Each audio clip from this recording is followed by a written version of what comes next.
Oi, meus amores! Sejam bem-vindos! Vamos começar mais um dia de leitura bíblica. Se você ainda não é inscrito no canal, por favor, se inscreva e deixe seu like para o vídeo ser mostrado para mais e mais pessoas.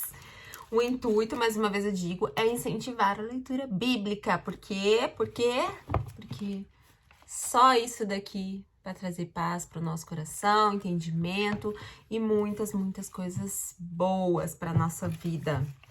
Quantas coisas aconteceram já desde que eu comecei a minha leitura. Tem sido muito bom mesmo, muito edificante, muitas coisas ainda estão por vir. E eu estou muito ansiosa para que vocês estejam sempre junto comigo nessa jornada.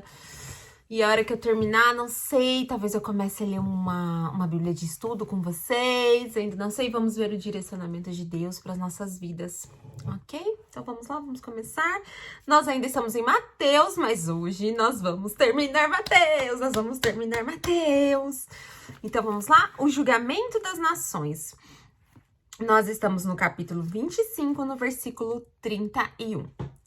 Quando o Filho do Homem vier em sua glória, com todos os anjos, ele se assentará em seu trono na glória celestial. Todas as nações serão reunidas diante dele, e ele separará umas das outras, como o pastor separa as ovelhas dos bodes. Aqui ele já tá dando, né, um spoiler do Apocalipse, né? Deus dando spoiler na Bíblia. Então, vamos lá. E colocará as ovelhas à sua direita e os bodes à sua esquerda. Então o rei dirá aos que estiverem à sua direita: venham, benditos do meu Pai, recebam como herança o reino que foi preparado para vocês desde a criação do mundo. Pois eu tive fome e vocês me deram de comer, tive sede e vocês me deram de beber, fui estrangeiro e vocês me acolheram.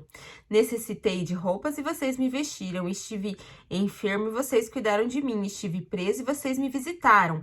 Então justos lhe responderão: Senhor, quando te vimos com fome te demos de comer, ou com sede te demos de beber? Quando te vimos como estrangeiro te acolhemos, ou necessitado de roupas te vestimos? Quando te vimos enfermo ou preso e fomos te visitar? O rei responderá: digo a verdade, o que vocês fizeram a algum dos meus menores irmãos, a mim o fizeram.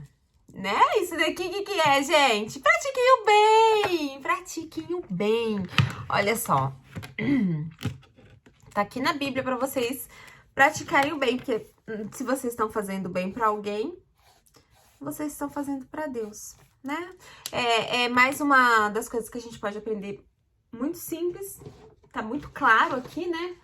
Tem coisas na Bíblia que a gente lê e não compreende tão bem, que é mais complexo, requer nós estudarmos mais. Mas tem coisas que são, assim, super nítidas, super claras, né, de se ver. Pratiquem o bem, né?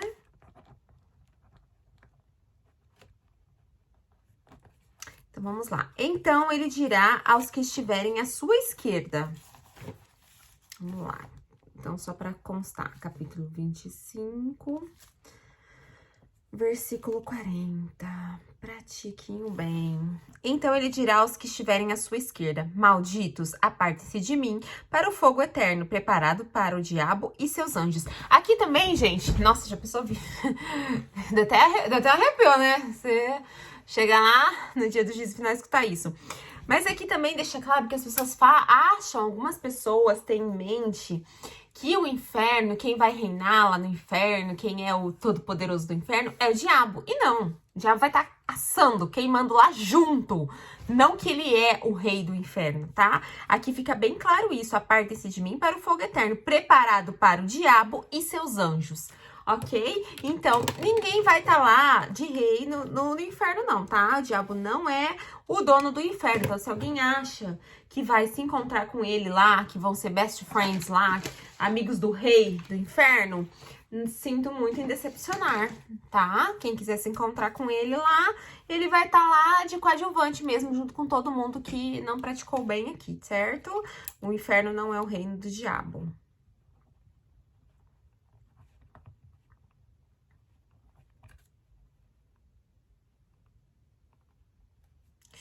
Tem muitas pessoas que acham, né, que o inferno é o reino do diabo. Então, tá aí, gente, o inferno não é o reino do diabo. Pois eu tive fome e vocês não me deram de comer, eu tive sede e não me deram de beber, fui estrangeiro e vocês não me acolheram, necessitei de roupa e vocês não me vestiram, estive enfermo e preso e vocês não me visitaram. Eles também responderão: Senhor, quando te vimos com fome ou com sede, ou estrangeiros, ou necessitado de roupas, ou enfermo ou preso, e não te ajudamos? Ele responderá: Digo a verdade, o que vocês deixaram de fazer a algum destes pequeninos, também a mim deixaram de fazê-lo. E eis que irão para o castigo eterno, mas os justos para a vida eterna. Uau, uau, uau, uau! Gente, como é profundo isso, né? Deus deixa tão claro que pra gente são coisas tão simples, né? As pessoas dizem que é muito difícil, o caminho de Deus é muito difícil. Mas não é, né, gente? Não é. Você ter compaixão pelo seu próximo, você ajudar o seu próximo é algo que faz bem muito mais pra você até do que pra quem você ajuda. E é até estranho a gente achar que é difícil entrar no reino do céu porque a gente tem que ajudar as pessoas. Nossa, isso é a coisa mais simples que tem aqui. Capítulo 26. A conspiração contra Jesus. Quando acabou de dizer essas coisas, Jesus disse aos seus discípulos: Como vocês sabem, estamos a 2 dias da Páscoa e o Filho do Homem será entregue para ser crucificado. Naquela ocasião, os chefes dos sacerdotes e os líderes religiosos do povo se reuniram no palácio do sumo sacerdote, cujo nome era Caifás, e juntos planejaram prender Jesus à traição e matá-lo. Mas diziam: não durante a festa, para que não haja tumulto entre o povo. Eles pensavam em tudo, né? Só não pensavam na gravidade do que eles estavam fazendo naquela circunstância, né? Jesus é ungido em Betânia. Estando Jesus em Betânia, na casa de Simão, o leproso, aproximou-se dele uma mulher com um frasco de alabastro contendo um perfume muito caro. Ela o derramou sobre a cabeça de Jesus quando ele se encontrava reclinado à mesa. Os discípulos, ao verem isso, ficaram indignados e perguntaram: por que este desperdício? Este perfume poderia ser vendido por alto preço e o dinheiro dado aos pobres. Percebendo isso, Jesus lhe disse: por que vocês estão perturbando essa mulher? Ela praticou uma boa ação comigo. Para os pobres vocês sempre terão consigo, mas a mim vocês nem sempre terão. Quando derramou este perfume sobre o meu corpo, ela o fez a fim de me preparar para o sepultamento. E asseguro que em qualquer lugar do mundo inteiro onde este evangelho for anunciado, também que ela fez será contado em sua memória. É bem bonito isso, né? Esse ato que ela deu, o que ela tinha de mais caro, o que ela tinha de melhor ali, né? Para ungir Jesus.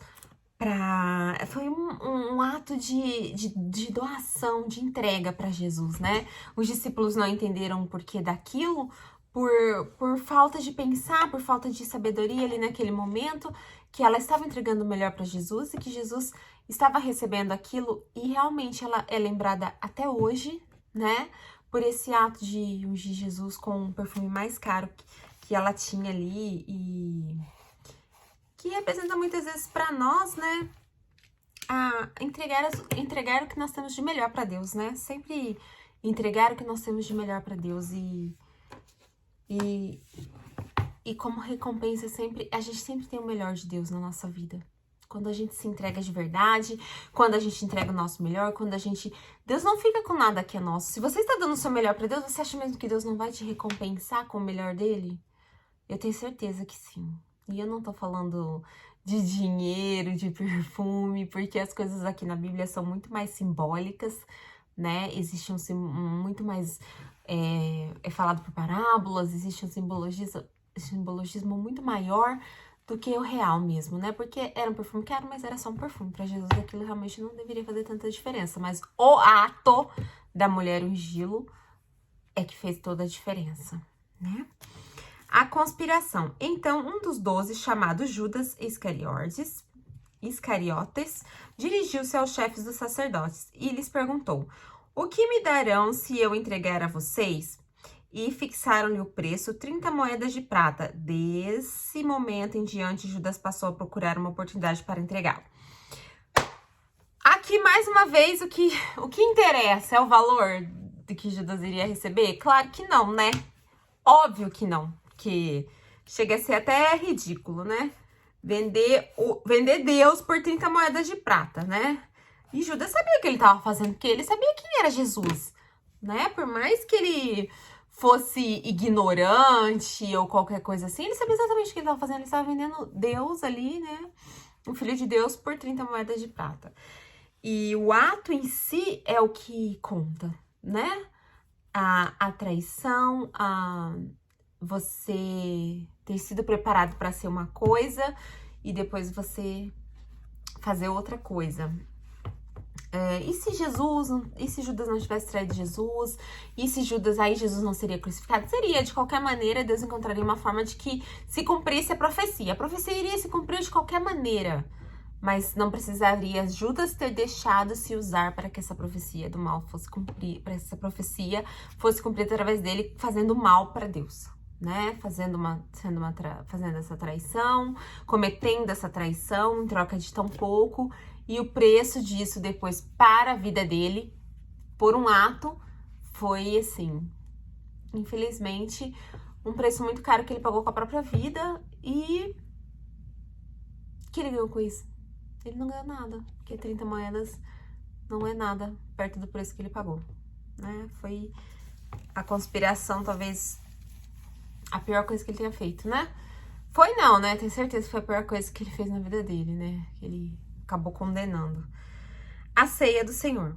No primeiro dia de festa dos pães sem fermento, os discípulos dirigiram-se a Jesus e lhe perguntaram: onde queres que preparemos a refeição da Páscoa? Ele respondeu dizendo que entrassem na cidade, procurassem um certo homem e lhe dissessem: o mestre diz, o tempo está próximo, vou celebrar a Páscoa com meus discípulos em sua casa.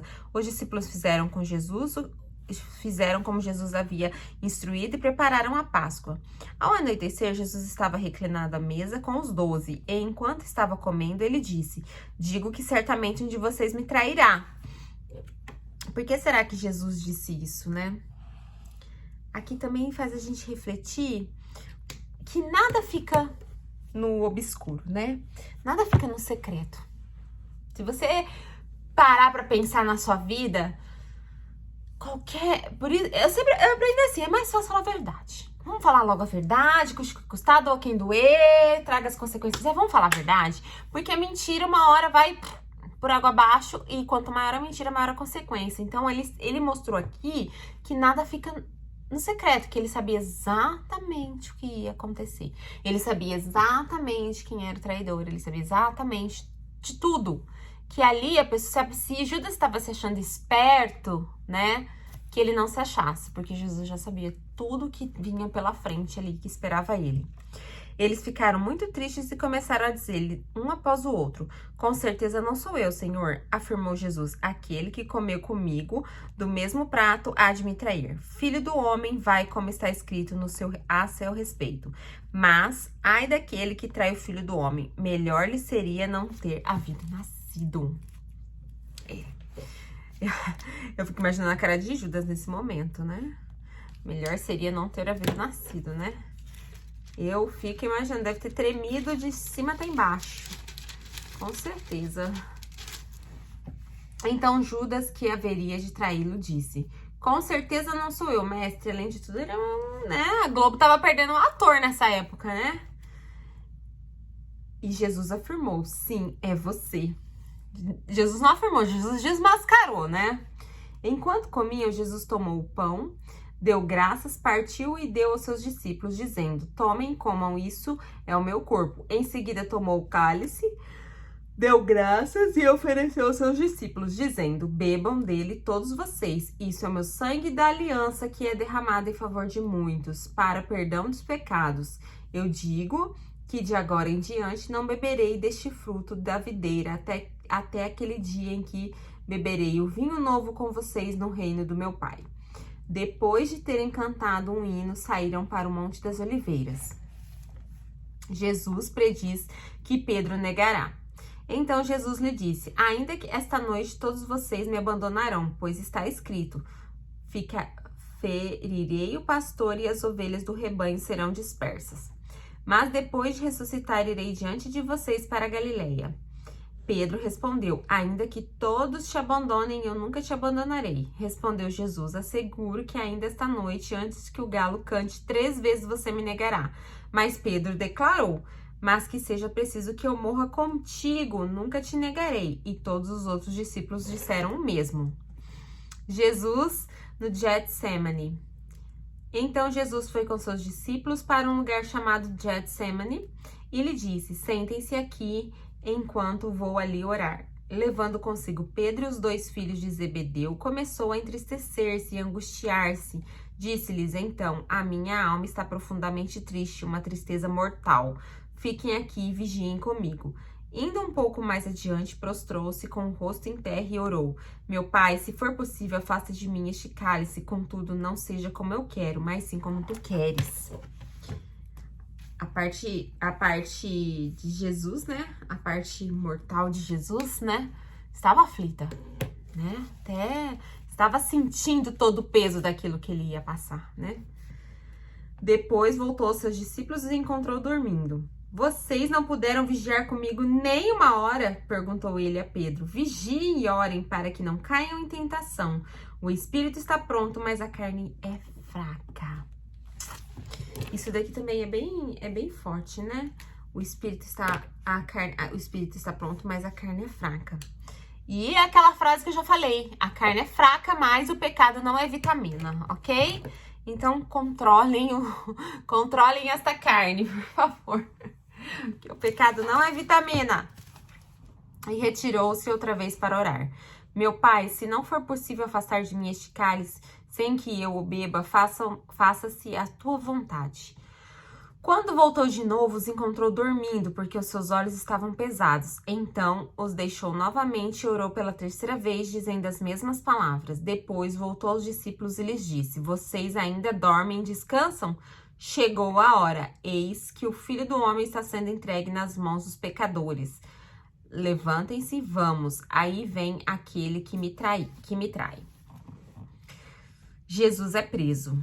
Então ele ainda falava, chegou Judas, um dos 12, com ele estava uma grande multidão armada de espadas e varas, enviada pelos chefes dos sacerdotes e líderes religiosos do povo. O traidor havia combinado um sinal com eles, dizendo-lhes, aquele a quem eu saudar com um beijo é ele, prendam-no.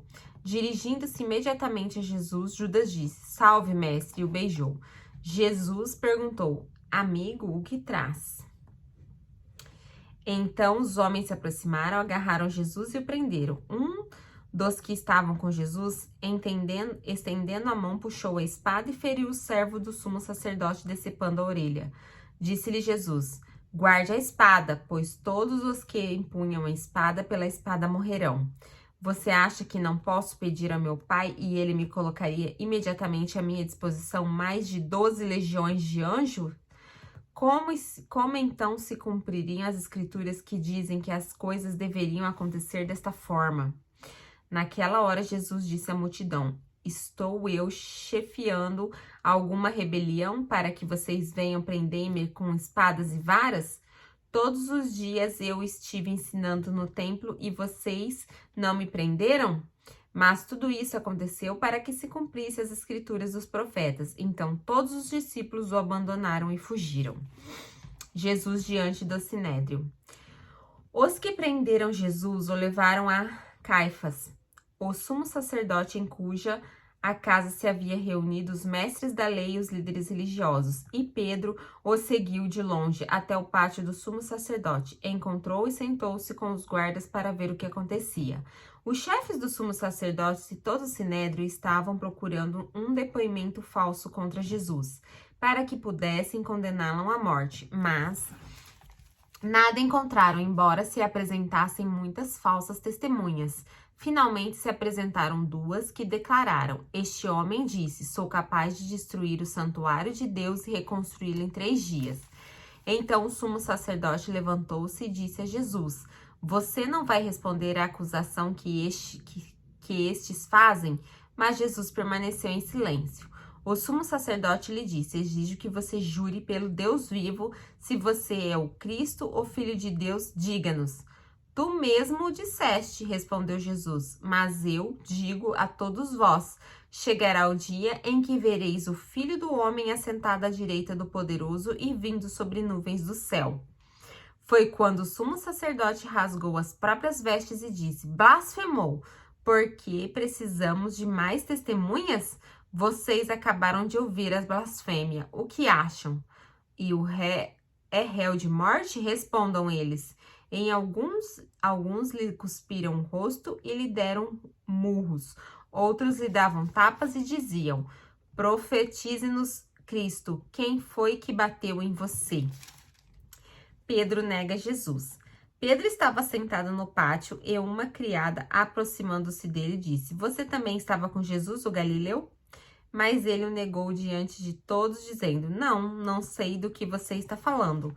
Depois saiu em direção à porta, onde a outra criada ouviu e disse aos que estavam ali, este homem estava com Jesus o Nazareno.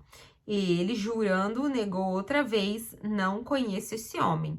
Pouco tempo depois, os que estavam por ali chegaram a Pedro e disseram, certamente você é um deles. O seu modo de falar o denuncia. Aí ele começou a lançar maldições e a jurar. Não conheço esse homem. Imediatamente um galo cantou. Então Pedro se lembrou de que a palavra de Jesus tinha dito, antes que o galo cante, você não me negará 3 vezes. E saindo dali, chorou amargamente. Pedro já se arrependeu, né? Ele se arrependeu praticamente imediatamente, né?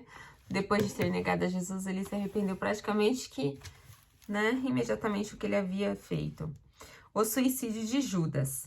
De manhã cedo, todos os chefes dos sacerdotes e líderes religiosos do povo tomaram a decisão de condenar Jesus à morte, e amarrando-o, levando-no e entregaram a Pilatos, o governador.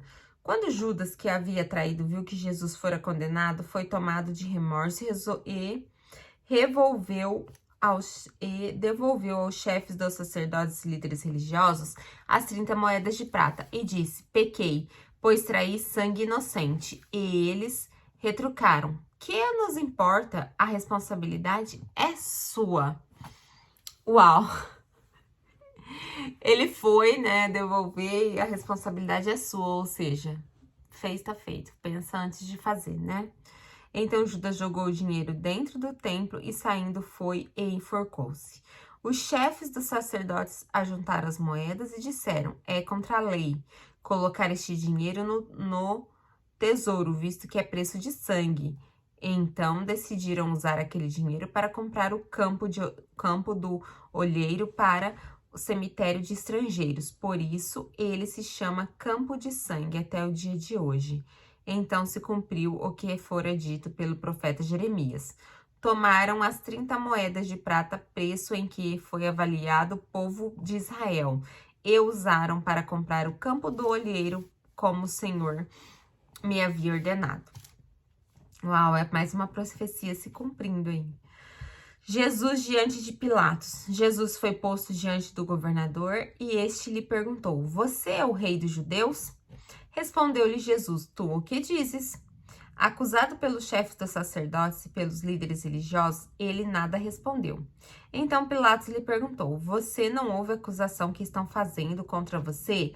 Mas Jesus não lhe respondeu nenhuma palavra, de modo que o governador ficou impressionado. Por ocasião da festa, era costume do governador soltar um prisioneiro escolhido pela multidão. Eles tinham naquela ocasião um prisioneiro muito conhecido chamado Barrabás.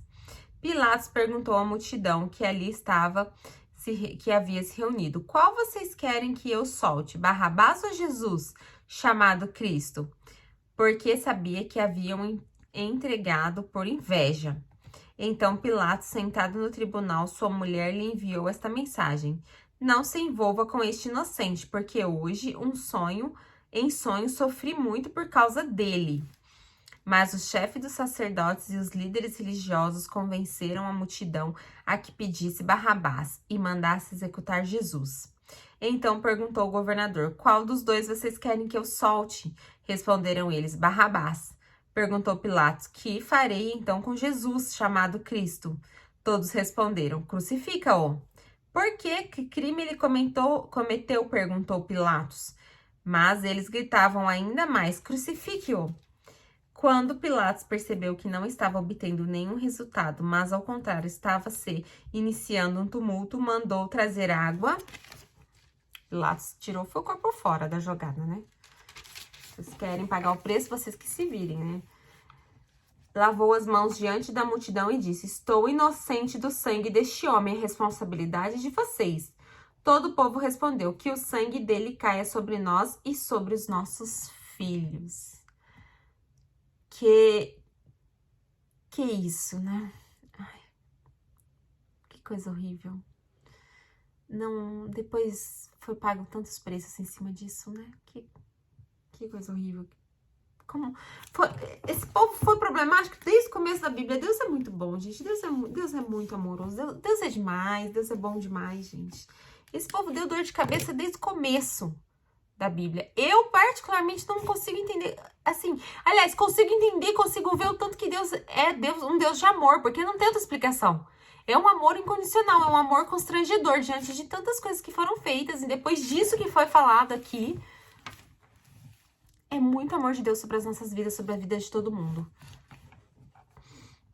Então Pilatos soltou-lhes Barrabás e mandou açoitar Jesus e entregou para ser crucificado. Os soldados zombam de Jesus. Então os soldados do governador levaram Jesus ao pretório e reuniram toda a tropa ao seu redor. Tiraram-lhe as vestes, puseram nele um manto vermelho, fizeram uma coroa de espinhos e colocaram em sua cabeça. Puseram uma vara em sua mão direita e, ajoelhando-se diante dele, zombavam: salve, rei dos judeus! Cuspiram nele, tirando-lhe a vara, batiam-lhe com ela na cabeça. Depois de terem zombado dele, tiraram-lhe o manto e vestiram suas próprias roupas. Então, o levaram para crucificá-lo. Aqui é muito mais do que um ato, é uma maldade extrema, né? Porque vamos supor que não fosse o rei, que não fosse Deus, não fosse o Filho de Deus realmente, ele que fosse uma pessoa qualquer. O ato em si já era maldoso. A maldade dessas pessoas já era extrema, se a gente parar pra pensar, né?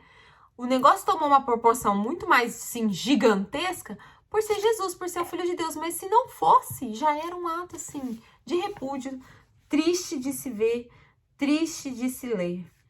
A crucificação. Ao saírem, encontraram um homem de Cirene, chamado Simão, e forçaram-no a carregar a cruz. Chegaram a um lugar chamado Gólgota, que quer dizer lugar da caveira. Eles deram para beber vinho misturado com fel, mas ele, depois de prová-lo, recusou-se a beber.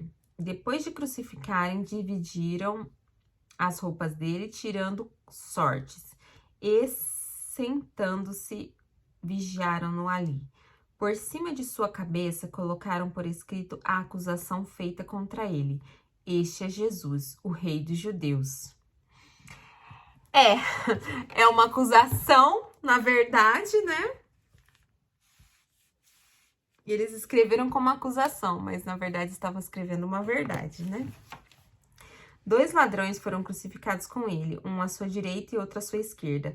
Os que passavam lançavam-lhes insultos, balançando a cabeça e dizendo: você que destrói o templo e reedifica em 3 dias, salve-se, desça da cruz, se é filho de Deus. Da mesma forma, os chefes dos sacerdotes, os mestres da lei e os líderes religiosos zombavam dele, dizendo: salvou os outros, mas não é capaz de salvar a si mesmo.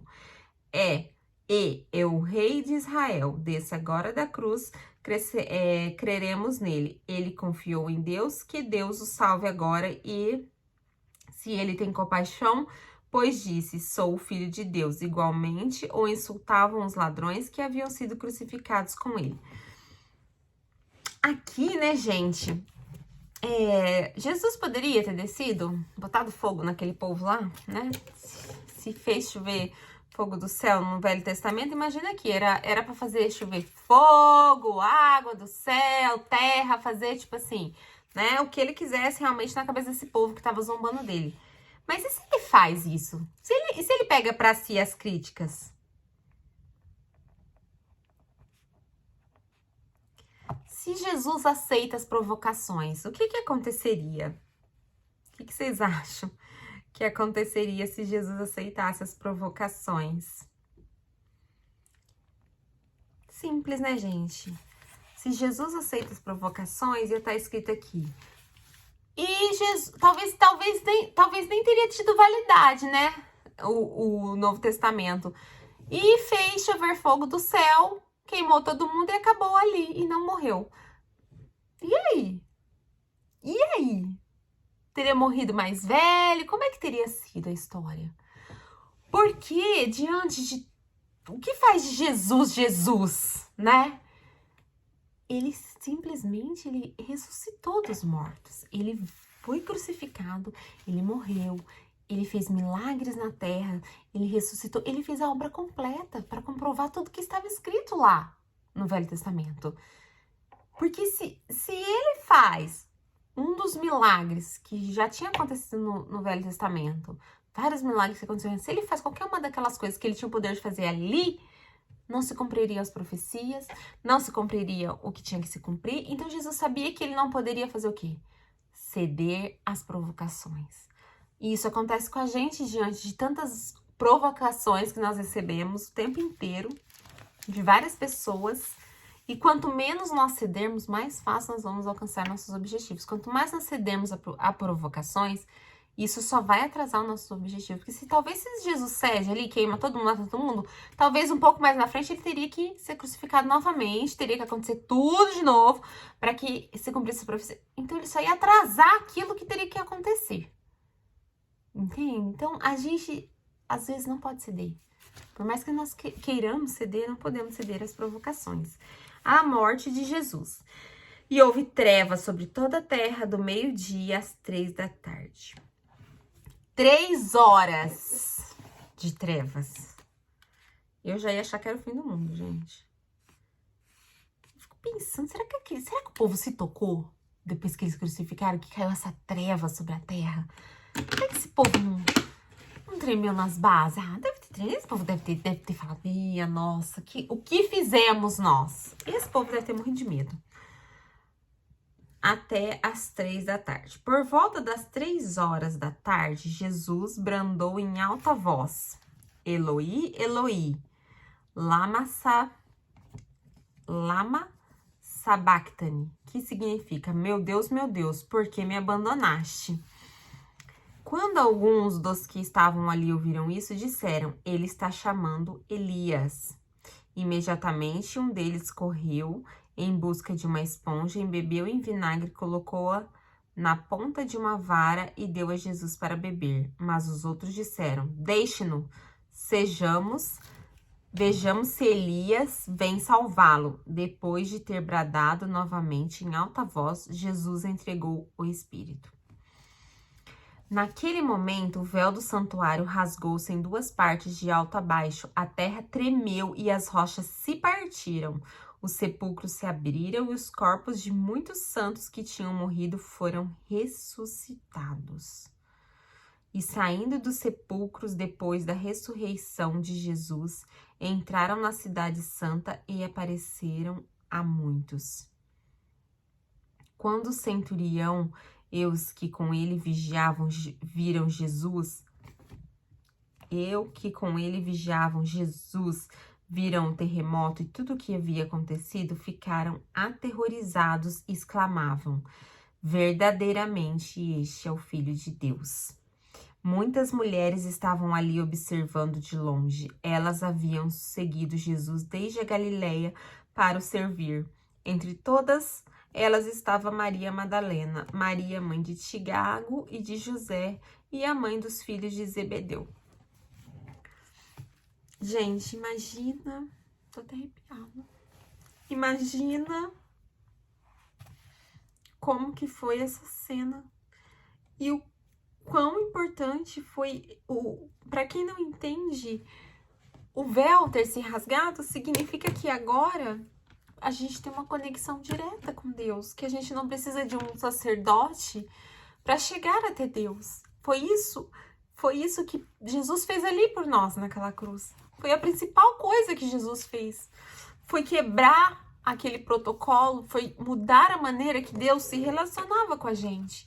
Porque nada mais que aconteceu Quando houve a crucificação de Jesus, o mais importante é que Deus mudou completamente a maneira de se relacionar com nós. E não tinha mais um véu, não tinha mais a necessidade de um sacerdote, não tinha mais a necessidade do sacrifício de animais para nós chegarmos a Deus e nos relacionarmos com Ele e pedirmos de coração aquilo que nós realmente precisamos e sentimos o apoio e a graça e nos sentimos filhos amados dele. Jesus foi lá e fez isso, quebrou, rasgou esse véu. E olha que coisa mais linda. Não tinha, diante de tudo aquilo que estava acontecendo, os centuriões tiveram que engolir tudo que foi falado, tudo que foi dito e dizer: ele verdadeiramente é o Filho de Deus. Que coisa mais tremenda. O sepultamento de Jesus. Ao cair da tarde, chegou um homem rico de Arimateia chamado José, que se tornara discípulo de Jesus. Dirigindo a Pilatos, pediu o corpo de Jesus e Pilatos ordenou que fosse entregue. José tomou o corpo, envolveu num lençol limpo de linho e colocou num sepulcro novo, que ele havia mandado cavar na rocha, e fazendo rolar uma grande pedra sobre a entrada do sepulcro, retirou-se.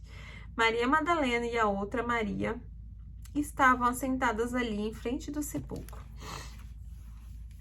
Como é bom você ter pessoas certas para andarem com você. Jesus precisava de um túmulo qualquer? Não, tinha que ser um túmulo específico. E ele tinha a pessoa certa para ceder. E como que esse homem José, que está na Bíblia, é lembrado tantas vezes, teve a direção do Espírito Santo para ir lá e falar: não, ele vai ser sepultado aqui.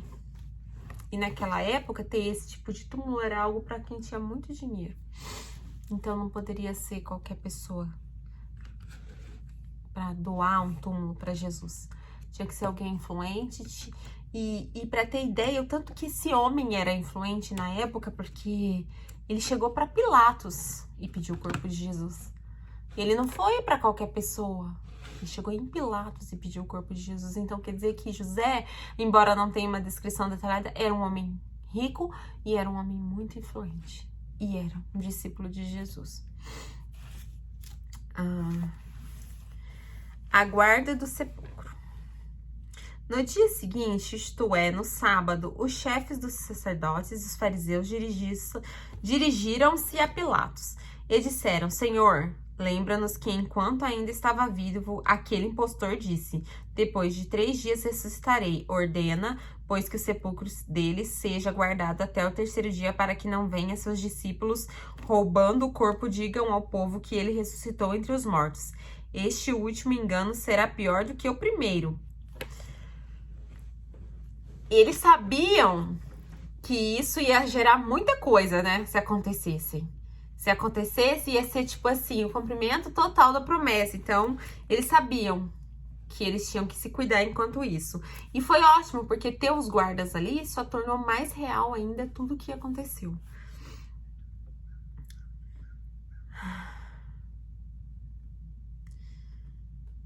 Levem um destacamento, respondeu Pilatos.